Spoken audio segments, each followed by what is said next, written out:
Hey everybody, welcome back to the channel. I'm Tennessee Fence and today we're doing another book review. It's a book review that wasn't too long in coming. This one got into the house a little while ago. I got through it pretty quickly. The material's still pretty fresh in my noggin and I'm pretty excited about this one because this video directly dovetails out of the last video we did. The last video we did was a Kull the Savage Omnibus, and that was basically a collection of all the black and white magazines that weren't Comics Code Authority approved that Marvel put out throughout the 1970s and 1980s, even a little bit into the 90s, that basically continued on the Kull, well, basically King Kull mythos. We'll call it that. This is not that, though. Let me show you. This is a Kull the Destroyer book. Now, what this is it's a collection of all the color comic books that Marvel put out about this character throughout basically the 1970s. And it was a series that was interrupted, unfortunately, and went through a variety of different writer changes, artist changes, basically direction changes. It was softly canceled and brought back. There was a bunch of changes within this character's development.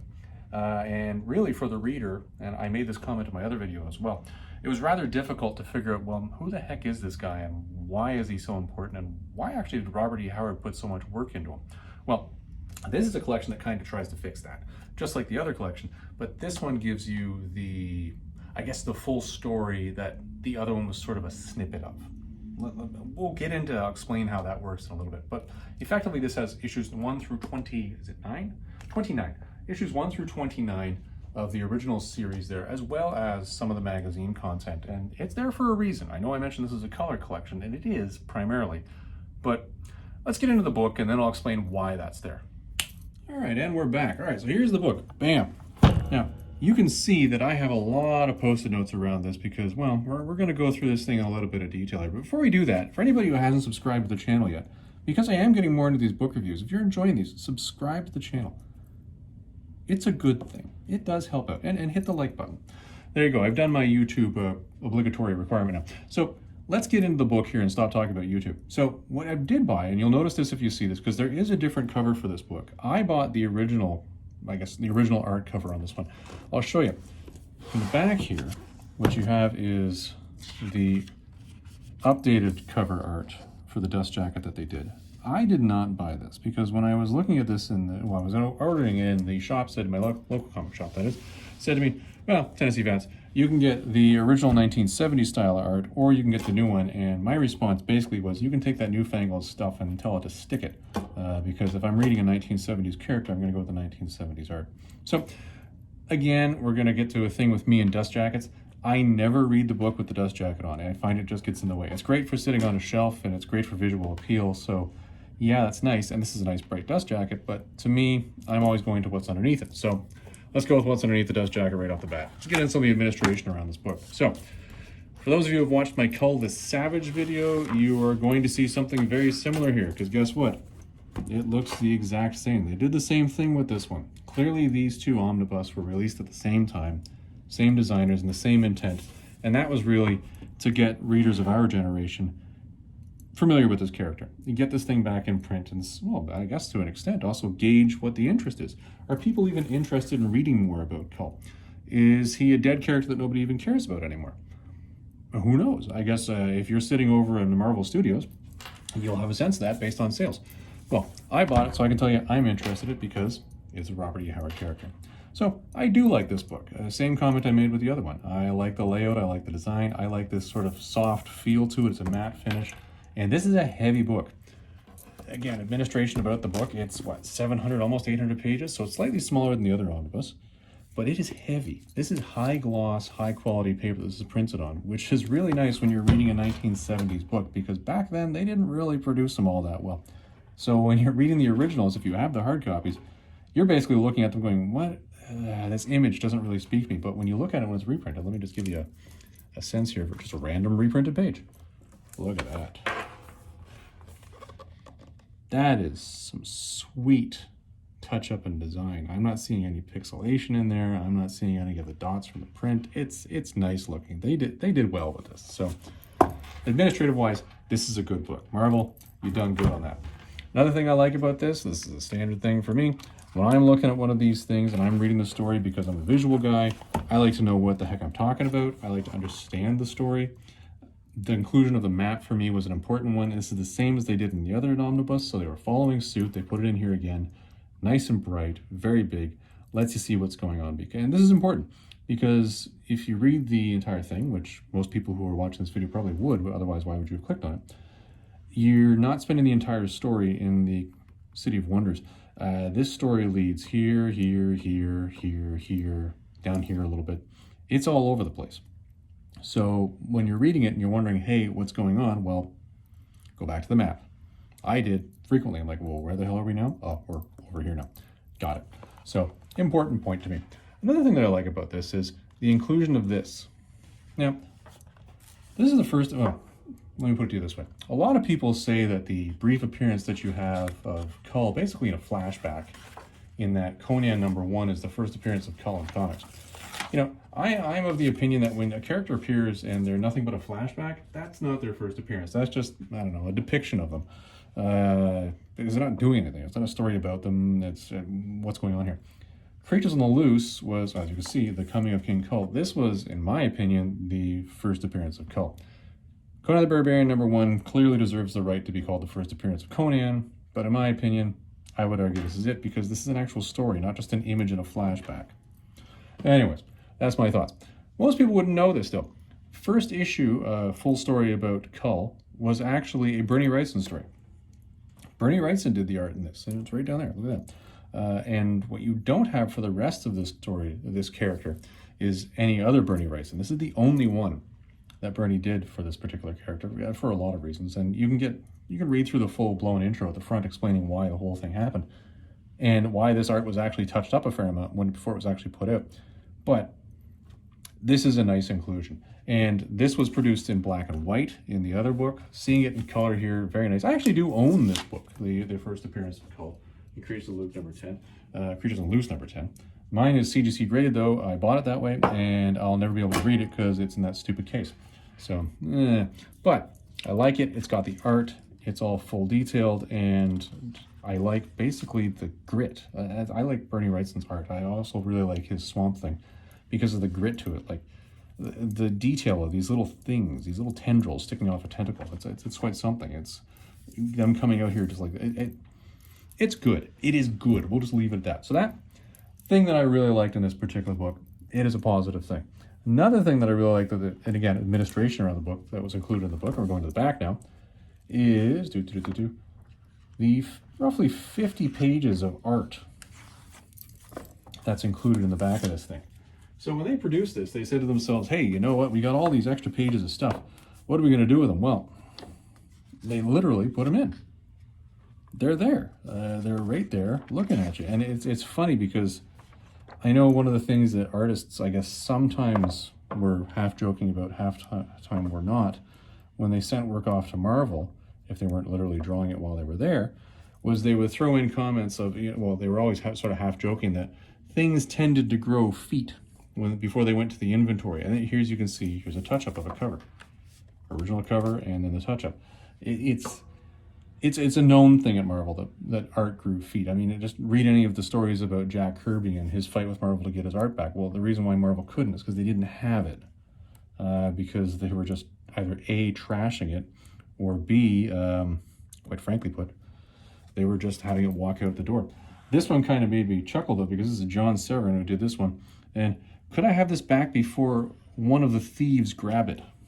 Well, that was, again, it's a little thing. If you know the whole story of Marvel and Stan and Jack and the whole art fight and art disappearing there, that and reading that was one of those like, whoa, like, that's your smoking gun right there.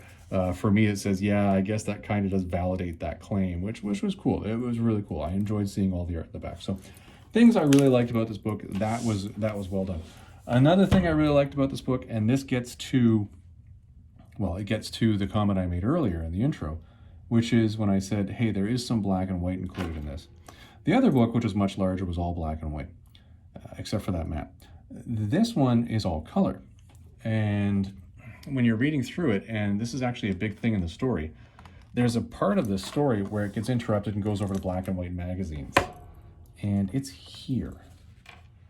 basically right after, what was that, issue number 15, I think it was? Is that where it went to an abrupt, impromptu halt? I can't remember if it was 15 or 16. Yeah, hold on. Nope, hold on. It was 15.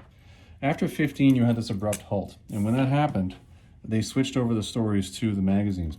Unfortunately, a lot of the stuff that was stuck in issue 1 of the magazine didn't do anything to continue the story because it was all pre-printed material and it was all pre-made stories. And you really had to go to, oh, we're going to talk about that now. But either way, it's good because this continues the story. If you did not have these particular magazine contents, which are in black and white, you wouldn't be able to understand what's going on when you're walking into the later points in the story. So that was a positive thing to me. That I really enjoyed that they included, even though it wasn't necessary, because this really is supposed to be just, here's the color story. But it allowed you to continue the written story, allowed you to continue the chronological story of, hey, what's going on here? That's why the magazine's in there. That gets a thumbs up for me. I really enjoyed that. Well done. Now, let's start talking about some of the things that perhaps in this were not so fantastic. And this really gets to a case of, is this really an issue with the omnibus, or was this an issue with what was originally produced? Okay? And I'm going to be really clear with that, because this isn't me being critical of the character. This isn't me being critical of the omnibus as it's been produced. This is me being critical of perhaps the way this character was managed originally. And you'll probably get that tone in the other video that I shot where I was doing the Kull the Savage. The problem with this character is he really went through, well, basically they took a whole bunch of different stories of what Kull could be, stuck him in an organ grinder, spewed it all out so it was all jumbled up, then rammed it into a shotgun and shot it at a wall, and then peeled off line by line to see, hey, this is how we're going to write this story. So it really ends up with this long, meandering sort of a tale, which you don't really, and I'm going to compare and contrast this to Conan stories. You don't really get that meandering sort of, hey, we're going down the route of Homeric Odyssey here in Conan, but you get it here a lot. One of the things that it really has to do, and this is where the other bullet points are coming into this, is how the characters come in and out so quickly.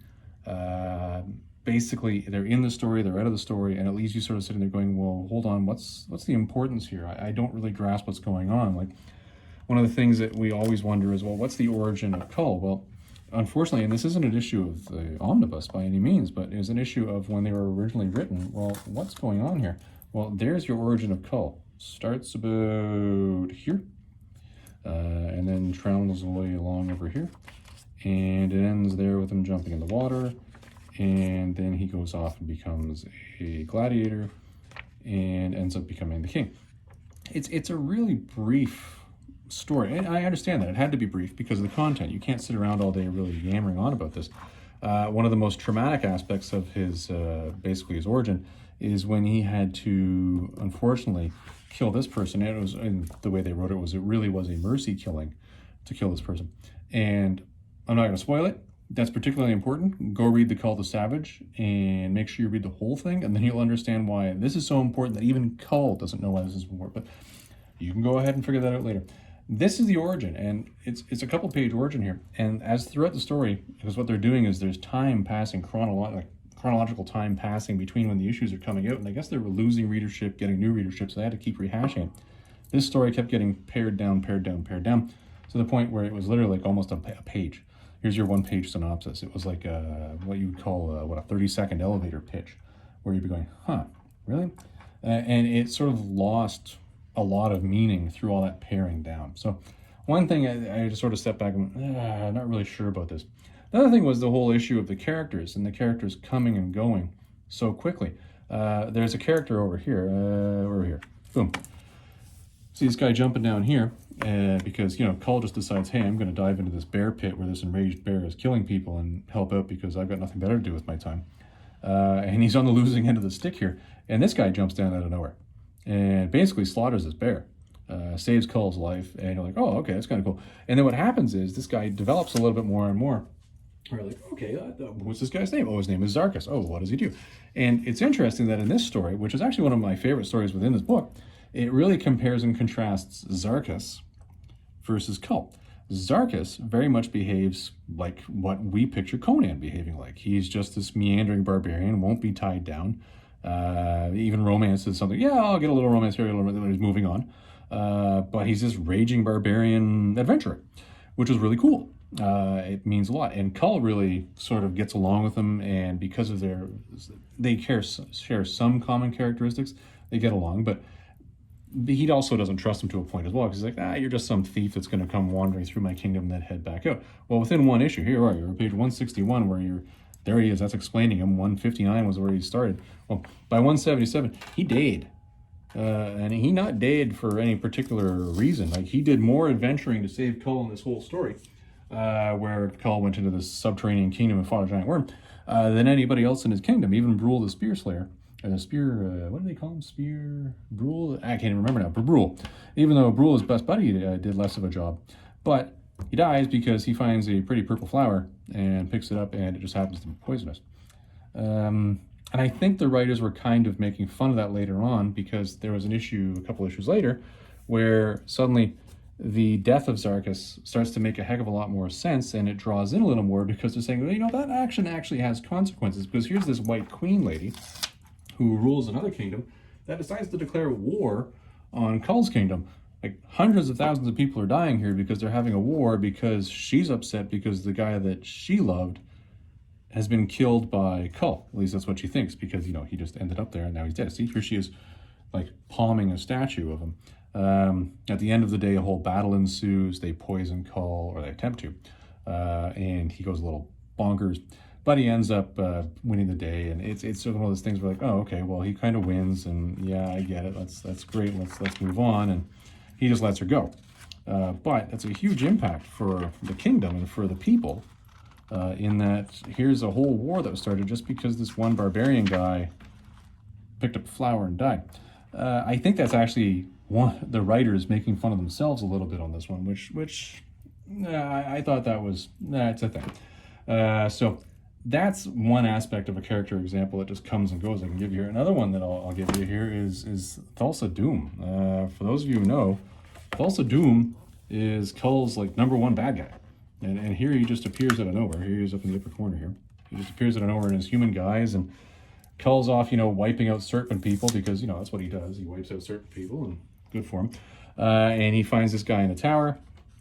No idea or explanation of where he comes from or why he was in the tower. They never discussed that. Thulsa Doom comes back to basically Valusia, tries to take over, and at the end of the day, literally enslaves Kull, because Kull's totally outclassed by this dude. And then he's only really defeated at the end of the day by his own stupidity. He takes two really powerful stones and wedges them together, and then he just turns into nothingness. So Kull is just let go, and okay, you're the king again. They're like, okay, well, there's the big bad guy. He came in, and he was in and out in, 2 issues? Well, not really, because then you got over here, just at random, he shows up, no explanation of how he came back, and, here's me, yep, I was the guy that was the mastermind of this whole plan, and this is a whole story about a talking cat. So you're like, okay, well, hold on. You got this fanciful sort of story here of a king and a talking cat, and the whole thing was orchestrated by Thulsa Doom, who later on, when he reveals himself, just walks away. Just says, yeah, you guys irritate me. I'm out of here. And you're like, what the?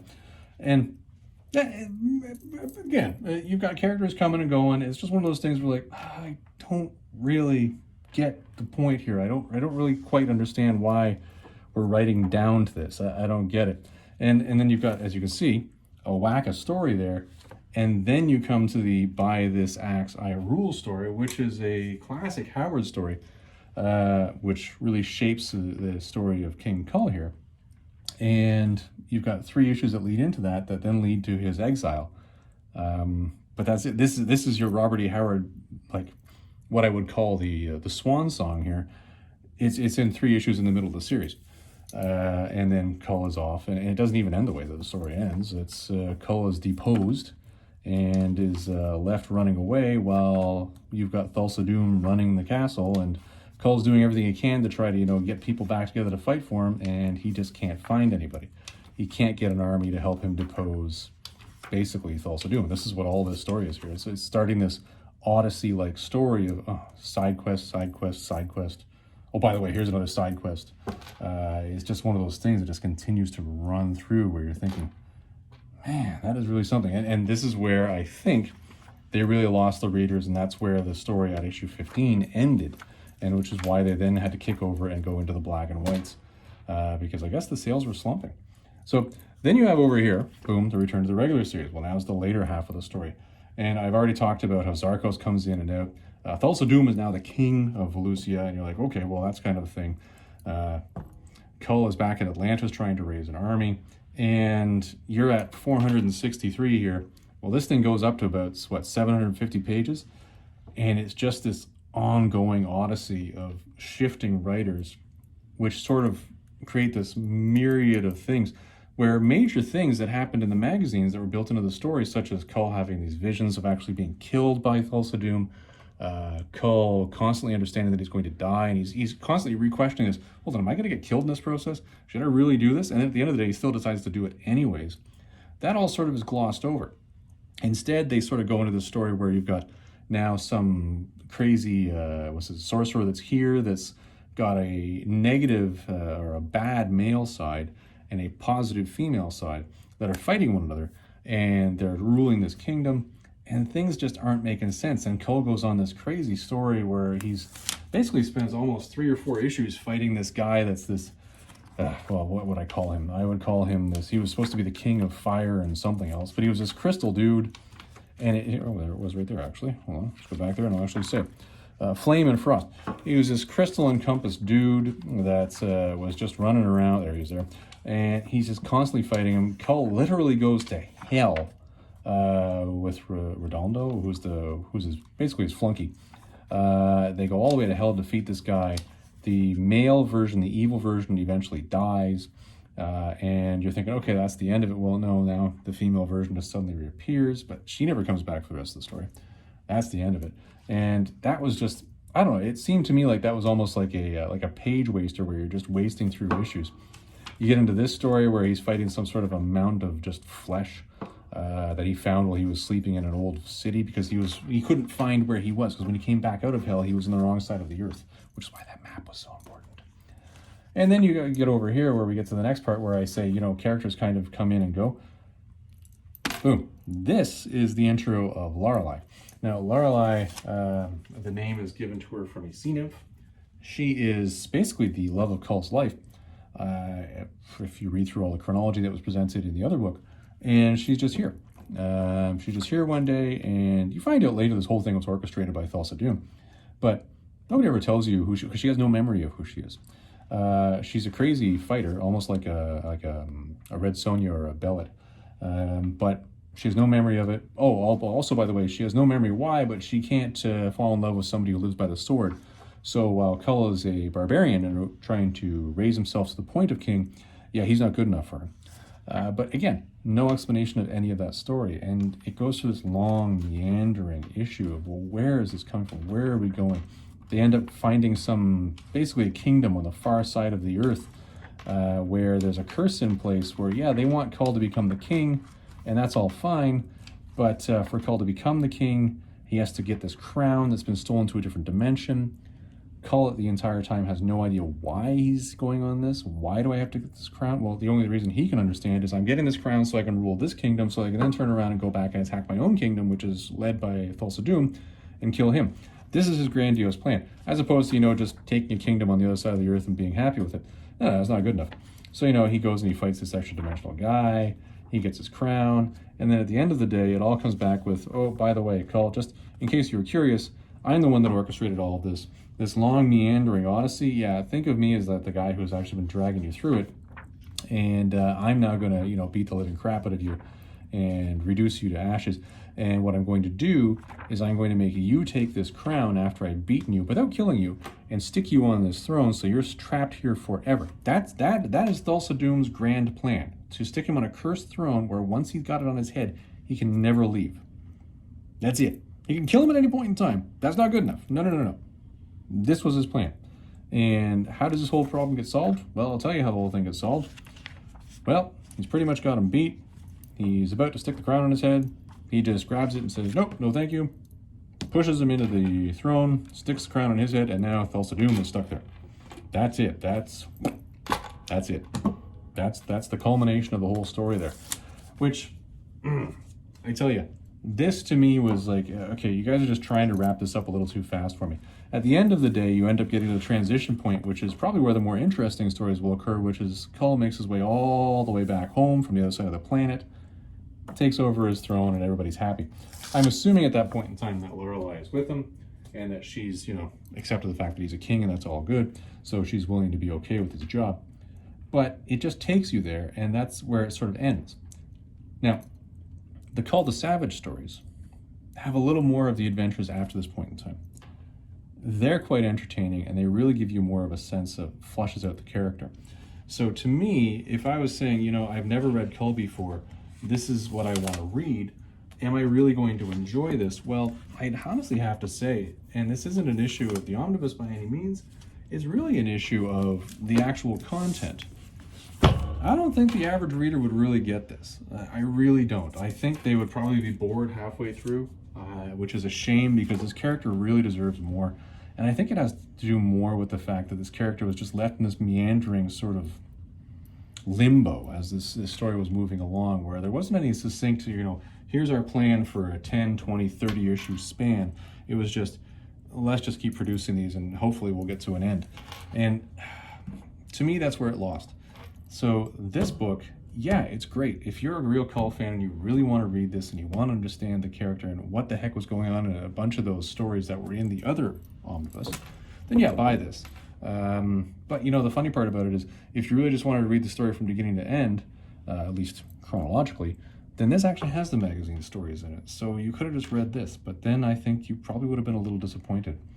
This Kull and the writing around this character is very, I would say, maybe one-dimensional or two-dimensional. It just seems to lack that sense of what was in the other stories, which were him really being this highbrow, planning, strategizing king that really understood the entire time he was living out his life that, you know what, all this is going to turn into dust one day.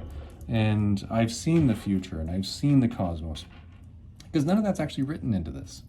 So, to that point, I think it falls short on the writing. The art throughout it is quite good. Really enjoyed the art on this one, but the writing, I think, is where this really fell short. Not to do anything with any particular story, but just the sort of meandering pace of it as it got from that first issue through to issue 29.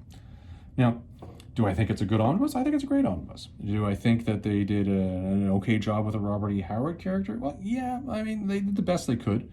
Really, I think what's happening here is you had more editorial oversight pushing down on this, saying, here's the issues, here's the sales, and that's probably what led to these sort of shifting directions as it went through.